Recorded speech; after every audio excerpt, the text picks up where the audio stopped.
guys, balik lagi di Mobil Pijar. Di episode kali ini ada kisah orang tua yang mau cerita tentang kelainan pada anaknya. Mau tahu cerita lengkapnya? Langsung aja yuk kita ke narasumbernya. Siang Mbak. Siang. Apa kabarnya? Alhamdulillah baik. Namanya siapa? Nama gue Rina. Oh oke. Oh iya, makasih ya Mbak udah DM kita buat ceritain ini. Jadi bagi kalian yang mau cerita bisa banget via DM Instagram ataupun via TikTok atau komen di bawah ya. Ini tadi kan udah sempat baca gitu ya skripnya. Itu kelainan anaknya itu awal ceritanya tuh kayak gimana? Ini gue cerita dari awal pas hamil dulu kali ya. Iya oke. Jadi ya pas lagi hamil sih normal ya, kayak ibu-ibu pada umumnya, nggak ada masalah. Cuma namanya waktu itu kan gue kehamilan pertama. Jadi pengen cari tahu ada lagi nggak sih dokter yang lebih bagus lagi. Nah waktu itu juga sempat pindah dokter. Terus gue juga ngobrol sama teman, dia bilang ini ada dokter di rumah sakit ini bagus nih. Oh gitu, yaudah nanti gue coba deh, gue konsul ke suami gue kan. Pas dokter sebelumnya itu sebenarnya gue nggak ada masalah, oke aja, kayak oh iya janinnya berkembang, tumbuhnya dengan secara bagus lah, sesuai dengan umur kandungannya gitu. Terus iseng coba ke dokter yang waktu itu disarankan sama temen gue, ke sana, nggak tahu kenapa tuh si dokter langsung bilang gini, Bu, Pak, maaf ini ada kelainan di janinnya. Terus gue kaget dong, kayak kelainan apa dok?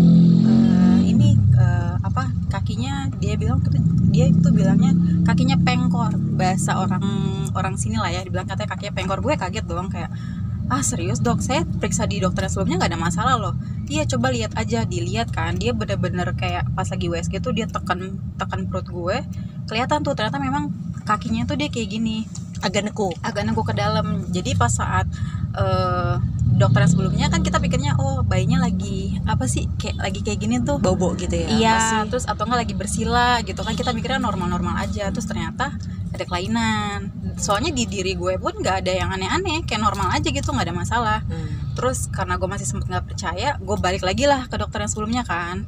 Terus gue balik, gue nanya, dok ada kelainan nggak sih di janin saya? Oh lu ngetes? Iya ngetes karena gue yakin ini dokter bagus, karena dia tuh dokter feto maternal. Dan gue udah cari reviewnya, udah nanya teman-teman gue yang sama dia, itu oke.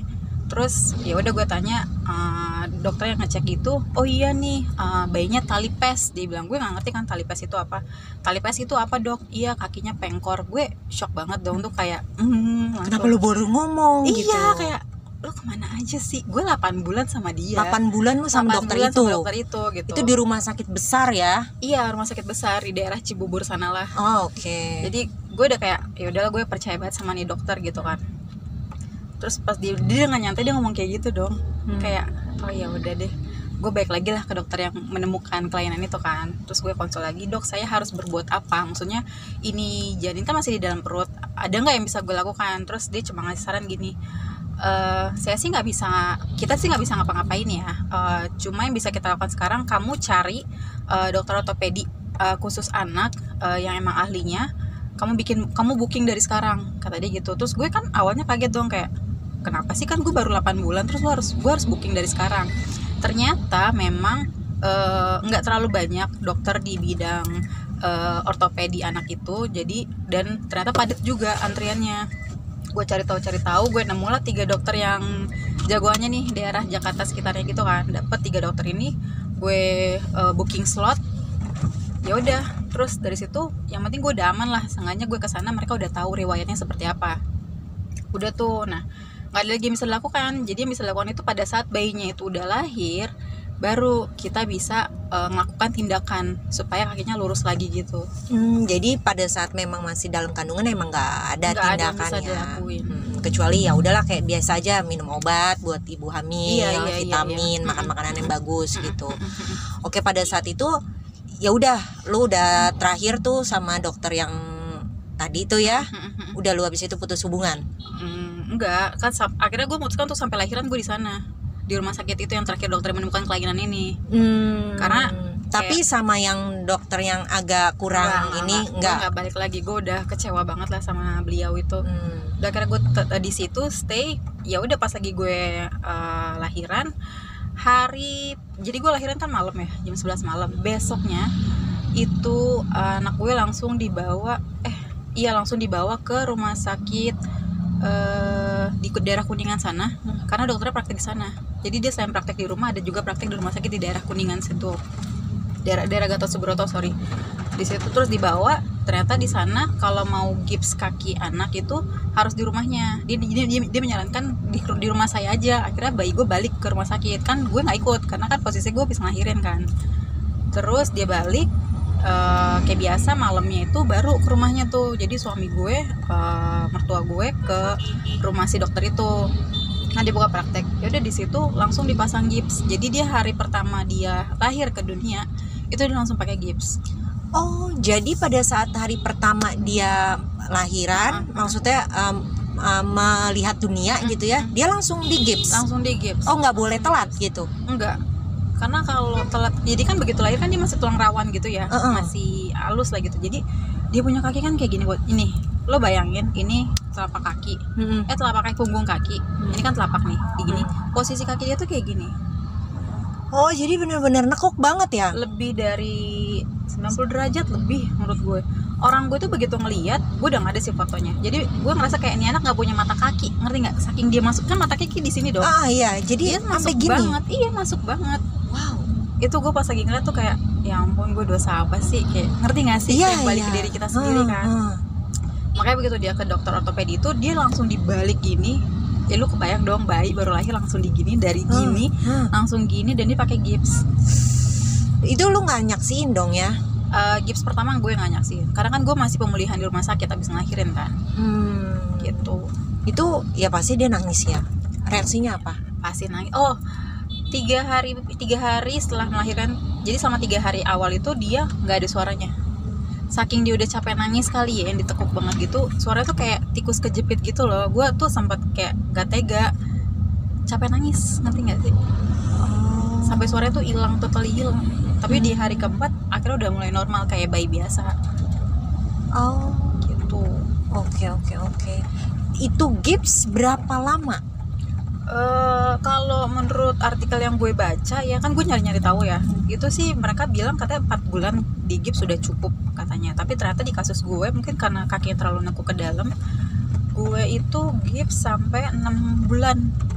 Selama 6 bulan. Sorry, berarti satu kali gips itu udah sampai 6 bulan atau ganti-ganti? Enggak. Jadi awal dari gips yang pertama gue harus ke dokter itu seminggu sekali. Gue ingat banget itu selalu di hari Rabu, kan seminggu sekali. Jadi Rabu ketemu Rabu itu gue harus ganti gips anak gue itu. Dan dokter yang gue datangin ini emang dia mungkin ahlinya di bidang itu kali ya. Rata-rata tuh pasien dia tuh kalau nggak bayi baru lahir, anak kecil gitu, atau nggak nenek-nenek. Nah ternyata dari situ gue langsung kayak, kan gue sama ini nggak ngerti yang namanya kaki pengkor atau apapun itu kan. Di sana gue menemukan teman-teman yang sepenasiban lah, ternyata bukan gue doang gitu. Dan ternyata kasus kaki yang kelainan pada anak tuh macem-macem. Ada yang kakinya pendek sebelah, ada yang pengkornya nggak separah anak gue gitu. Macem-macem sih. Sorry, boleh nggak lu kasih tahu gitu nama dokternya, karena kan mungkin ada yang butuhin gitu. Iya. Namanya dokter Ucok apa ya? Pokoknya dokter Ucok lah, dicari aja di Google dokter Ucok Pondok Indah, itu pasti langsung ketemu. Itu dia udah memang spesialisnya ya. Boleh tahu nggak itu harga lu satu kali ganti gips tuh berapa? Itu gue sekali ganti gips itu di angka 3 juta waktu itu 2016. Itu per minggu lu harus? Per minggu. Lo bayang dong, gue ibu muda ya kan, lagi gimana sih, baru menikmati pernikahan, terus harus membayar segitu banyak seminggu sekali, lo kali sebulan tuh udah 12 juta kan. Itu gue sempat bingung sih, kayak gimana nih caranya nih supaya kita nutupin semua biaya-biaya ini gitu. Ya udahlah, namanya usaha buat anak ya, insya Allah ada aja ya. Ya udahlah, apapun gue lakukan gitu sama suami. Gitu. Itu setelah dia udah di gips, terus per minggu kelihatan perubahannya? Kelihatan perubahannya. Tapi kadang ada masanya dia nggak ada perubahan apapun. Kenapa? Nggak ngerti sih, si dokternya cuma bilang ya memang berarti karena kan yang menyembuhkan dia kan si tulangnya dia sendiri sama pijitan dari si dokternya itu.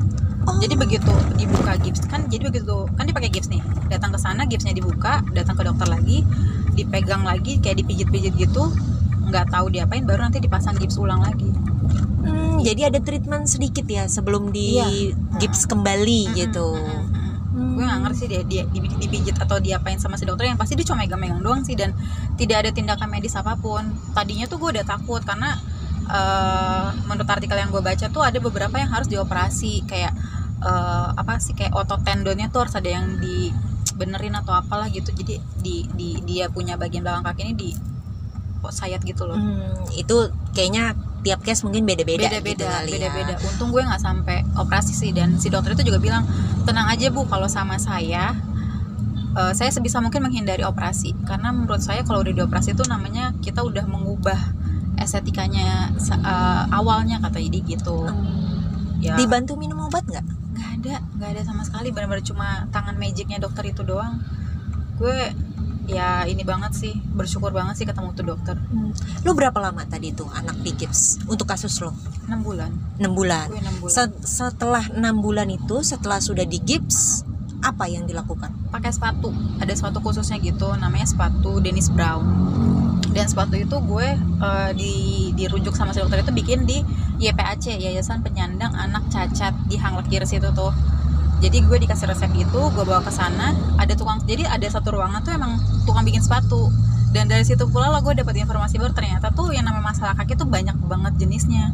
Dan jenis-jenis sepatu yang untuk anak-anak lainnya tuh juga macem-macem. Gitu. I see. Lu tiap minggu juga ganti sepatu? Sepatu itu berubah kalau kaki anaknya membesar. Jadi tergantung pertumbuhan dia. Tiap anak berarti beda-beda. Untuk kasus lu? Gue per 2 atau 3 bulan gue ganti sepatu gitu. Boleh, boleh tahu harga sepatunya berapa? Sepatunya 1,5 juta. Itu sesuai dengan size-nya atau misalnya lebih besar berarti lebih? Jadi si sepatu, kalau kita kan kayak biasa sepatu normal kan bisa dilongsurin kan ke siapapun yang mau pakai. Ini nggak bisa, karena lo customize sih bener-bener kakinya si anak itu ditempel ke kertas, diukur, terus dia, ini sepengetahuan gue ya, jadi di dalam sepatunya itu kayak ada lempengan besi yang supaya si telapak kaki anak ini akan kayak mantep gitu loh, jadi dia nggak akan balik lagi ke sini. Dan itu dipakai selama 24 jam selama 3 bulan pertama. Berarti anak lu tidur juga pakai itu? Pakai itu. Ke kamar mandi juga pakai itu? Ke kamar mandi gimana nih, kan dia masih bayi, masih pakai pampers kan. Sorry. Tapi dia tidak pernah merasakan yang namanya mandi pakai bak. Karena sampai dia akhirnya kakinya normal. Loh, kan pertama pakai gips kan. Oh iya, berarti dilap-lap gitu ya? Dilap-lap doang. Terus begitu udah mulai pakai sepatu sih, kadang gue cemplungin aja lah supaya dia ngerti. Yang namanya bayi kan, kita ngeliatnya bayi-bayi normal kan mainnya di bak-bak gitu ya. Cuma selebihnya gue cuma lap-lap aja. Jadi si kaki ini tuh, si sepatu itu lepas cuma kalau lagi mandi doang. The rest of the day dia pakai. Tapi berarti lu bisa makein sepatu atau memang sama dokter harus pakai sepatunya? Enggak, gue bisa. Oh, lu kan bisa. Belajar. Jadi ikatnya tuh juga harus berikat kencang banget. Dia ada berontaknya enggak? Untungnya enggak sih. Untungnya dia ngertiin kali ya. Oh, karena baik lagi ya, tiap anak beda-beda reaksinya. Dia enggak sih, dia oke. Lu masih ada sepatunya enggak? Ada. Gue bawa kok. Oh, oke. Sepatunya kayak gini. Oh, jadi sepatunya tuh ini nggak bisa digeser gitu ya? Nggak bisa. Dan derajat inilah resep dari si dokternya itu. Oh, jadi dia nulisin resepnya kayak obat, tapi ini resep sepatu resep gitu sepatu. Ya? Berapa derajat apa? Betul. Gitu. Jadi dia tiap kali ada ganti sepatu, derajatnya pun akan berubah. Lumayan berat ya? Berat. Ini kan untuk anak kecil, maksudnya untuk baby tuh berat. Ini kalau nggak salah sepatu pertama dia deh, pas ini awal dia. Sorry, berarti kaki anak lu bener-bener stay aja dong ya? Iya. Jadi kayak kayak dipasung gitu. Iya. Jadi kan karena dia posisi kasusnya itu kan kakinya kan masuk ke dalam gini. Jadi supaya dia bisa balik, otomatis dia harus pakai sepatu yang bisa bikin kakinya tuh kayak V mengap gitu loh. Gitu, makanya dia kayak ngadep keluar. Ini berapa lama pakai ini? Sampai umur, dia mulai belajar jalan itu di umur 15 bulan kayaknya. Jadi dari tadi umur 6 bulan sampai 15 bulan, dia pakai ini. Dia pakai ini. Habis itu baru kita ganti sepatu lagi. Sorry, kan ada proses merangkak ya, baby itu. Nah, itu bagaimana lu? Dia merangkak dengan sepatu ini. Jadi kayak uget-uget, kayak ulet aja udah. dia balik badan dia normal sih, dia kayak proses dia balik badan, proses dia belajar duduk kan pada saat mau makan kan salah satu indikator kan harus duduk ya, dia duduk pakai sepatu ini duduk gitu, di mana kakun dia pakai sepatu ini, makanya nih sampai hancur gitu karena dia bukan ngegetok sih, kayak berusaha mau berbenturan ngelepasin. sama ubin kan, jadinya sampai lecet-lecet gitu sepatunya. I see. Oke. Iya.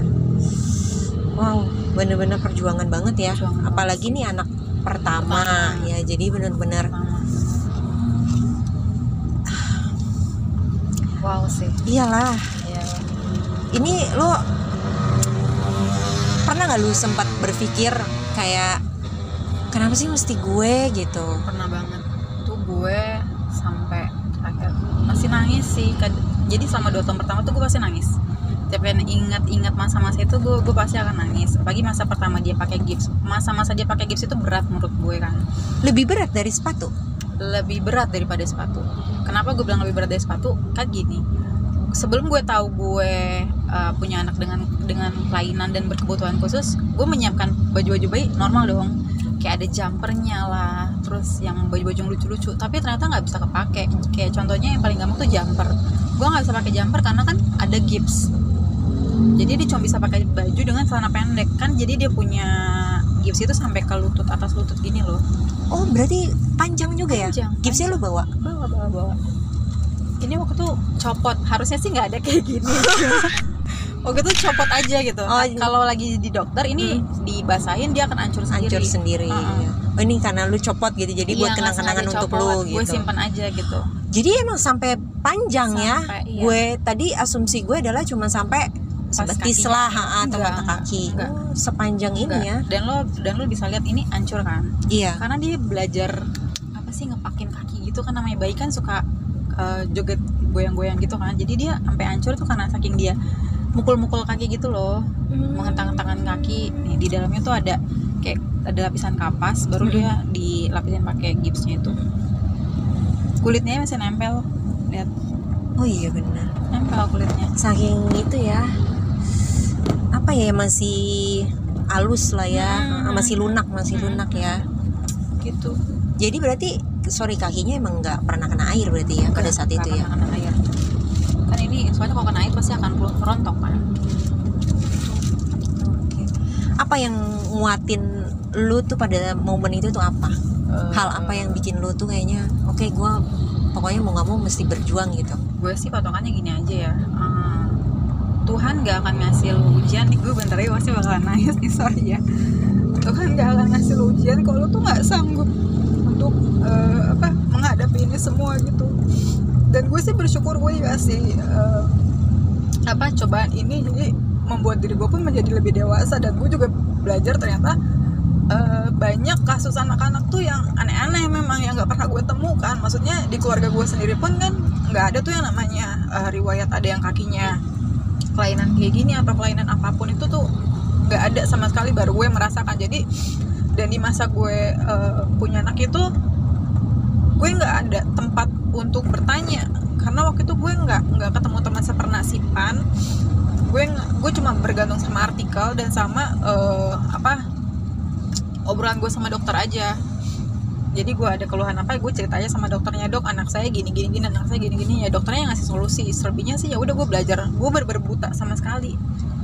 Terus makanya udah masuk tahun ketiga kayaknya, tahun mau masuk tahun keempat, gue dikenalin gitu sama ada teman kantor gue. Dia bilang, gue punya teman nih, temennya punya teman lagi yang punya kasus kayak lo, coba deh lo ngobrol deh. Dia juga lagi kayak lo nih, depresi kayak lo pada masa itu, kata dia. Oh yaudah gue coba ngobrol. Ya udah ngobrol, maksud gue dari situ gue langsung kayak oke, gue akan menjadikan diri gue sebagai pembelajaran lah buat ibu-ibu yang punya permasalahan yang sama seperti gue gitu. Jadi gue sharing sebisa mungkin yang bisa gue kasih tahu, gue arahin dia harus kemana. Terus gue juga bantu kuatin karena yang kita butuhkan itu cuma support system. Jadi kita tuh cuma butuh pengertian, karena gue pernah ngerasain tuh keluarga sendiri kayak apa ya, malu kali ya. Jadi tuh gue kayak, kalau gitu sih malu pikir gue mau kayak gini ya, cuma ya udah it happen, mau gimana. Itu sih paling. Dulu juga gue sempat berpikir kayak, bisa nggak ya anak gue lari kayak anak normal gitu, ngelihat ponakan-ponakan gue lari-lari, sedangkan anak gue tuh cuma bisa diem nontonin mereka lari-lari gitu. Itu tuh sedihnya luar biasa, sedih banget. Bahkan sampai sekarang tuh gue kalau ingat-ingat masa lalu tuh kayak, ya ampun, berat banget ya perjuangan gue. Sampai akhirnya tuh pas ini kan, jadi proses kita penyembuhan ini kan selama 4 tahun. Kalau lo udah melewati masa 4 tahun tuh lo akan dianggap lulus. Karena apa? Begitu anak umur 4 tahun dia tidak, kakinya nggak akan relapse lagi, nggak akan balik lagi. Jadi gue bisa ngerasa aman lah. Jadi pas gitu dokternya bilang, kemarin tuh gue pas lagi pandemi, pas pandemi belum lama sih, kan anak gue sekarang umur 5 tahun. Jadi pas pandemi gue sempat kepotong gitu, gue baru balik ke dia itu di umur 4,5 tahun kok nggak salah. Gue kesana ke rumah sakit, terus ketemu dokternya bilang gini, "Bu, selamat ya, ibu udah lulus." Tuh gue tuh kayak, ya ampun, perjuangan gue tuh nggak sia-sia gitu. Hasil tuh nggak mengkhianati proses sama sekali. Gue langsung peluk anak gue kayak, "Abang, ibu tuh bangga banget sama kamu udah jadi anak baik yang nurut gitu loh tiap kali ke dokter. Bang, kita ke dokter ya, kita mau berobat kaki." "Oke Bu." Dia nggak ada sedih atau gimana, justru gue yang sedih gitu. Kayak, ya baik lagi sih kayak tadi yang lo tanyain, kayak kenapa sih kok gue, kenapa gue gitu, kenapa nggak orang lain. Cuma ya udahlah, terima aja gitu kan. Gue bisa apa lagi selain ngejalanin ini, coba nyembuhin, ya udah gitu. Itu sih palingnya. Gue jadi banyak nangis nih. Tapi sorry, tadi kan lu bilang ada keluarga yang malu gitu. Iya. Lu sendiri pernah nggak terbersit sekali aja ada rasa malu gitu? Enggak ada sama sekali. Justru namanya punya anak pertama ya, euforia anak pertama tuh kan wow banget kan. Gue bawa anak gue kemana-mana, gue ajak dia jalan-jalan kemana dengan sepatunya, gue gak ada masalah. Paling gue kadang malas ditanya ya, jadi kadang anak gue taruh di stroller itu gue tutupin aja kakinya pakai selimut.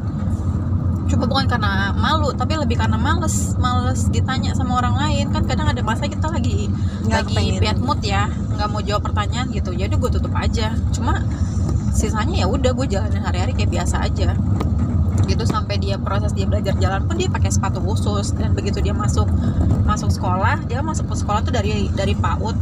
Gue bilang sama pihak sekolah, kalau anak saya tuh kakinya ada kelainan, mungkin ibu ngeliatnya biasa aja, tapi dia harus pakai sepatu ini gitu. Jadi jangan minta dia untuk pakai sepatu yang lain, kan bisa aja dapat pakai seragam atau apapun itu ya. Cuma gue bilang nggak bisa, dia harus pakai sepatu itu, no matter what happen harus pakai sepatu itu. Tapi sorry, ketika sudah agak besar sepatunya nggak gitu lagi kan? Enggak, udah berubah karena kan dia belajar berjalan, menyesuaikan. Iya, dan gue bersyukurnya dia itu tumbuh kembangnya sesuai dengan anak normal. Jadi dia mulai berjalan itu di umur 15 bulan, which is menurut gue nggak telat ya. Kan kalau yang emang normal kan pas lagi setahun 12 bulan kan. Cuma kan untuk ukuran anak dengan kelainan di kaki, menurut gue dia lumayan cepat. Wow sih, dia hebat sih gitu. Oke. Sorry ya. Menurut gue ini kan perjalanan yang panjang. Iya. 0 sampai 4 tahun. Sangat panjang bukan ya. Waktu yang singkat. Iya. Biaya, tenaga, pikiran, semuanya pasti lu curahkan gitu. Tentu. Seandainya nanti anak lu nonton, apa yang pengen lu sampaikan? Gue cuma bilang, "Bang, I'm proud of you. Kamu hebat banget. Nggak ada nyusahin sedikit pun." Makanya tadi gue bilang sama lo, gue bersyukur banget punya anak tuh, kayak dia pengertian kali ya. Dia ngerti dia ada berkebutuhan khusus. Dia tuh nggak yang rewel gitu loh. Dia pakai gips dia oke, dia pakai sepatu dia oke, sepatu yang ada besinya dia oke, sepatu yang nggak ada besinya juga dia oke. Dan nggak nangis, nggak rewel, nggak apapun itu. Jadi begitu pun gue bilang, "Bang, kita pakai sepatu ya." "Oke Bu." Dia oke ya, dia tuh menguatkan gue banget sih. Gue sampai bilang sama suami gue, aku nggak butuh anak aku jadi seseorang yang hebat enggak, aku cuma butuh dia bisa lari aja tuh udah cukup, dia bisa hidup normal aja tuh udah cukup, sekolah sama teman-teman itu gue nggak ada apa ya, nggak ada keinginan untuk anak gue harus menjadi apapun, itu enggak, yang penting dia sehat udah cukup menurut gue sih. Untuk para pendengar podcast, apa yang pengen lo sampein? Kayak tadi gue bilang ya, ingat aja satu hal, Tuhan itu nggak akan ngasih lo ujian kalau lo tuh nggak akan sanggup ngadepin itu semua. Apapun cobaan, ujian yang lo terima tuh jalanin, hadepin. Lo mau kabur hara kiri atau balik badan atau apa, nggak bisa, udah jalanin aja. Mau gimana pun perjuangannya, nikmatin aja, nikmatin prosesnya, karena nggak ada hasil sama yang itu proses sih, itu aja. Thank you banget ya. Iya. Oke guys, satu ibu bisa mengurus 10 anak, tapi 10 anak sanggup nggak mengurus satu ibu? Bagi kalian yang mau cerita, bisa banget ya DM via Instagram ataupun komen di bawah ini. See you on next video. Bye bye. Thank you ya. Iya. Jadi anak lo udah sekolah biasa aja? Udah. Berarti udah pakai sepatu biasa? Udah pakai sepatu biasa. Bahkan orang-orang yang ketemu dia tuh nggak percaya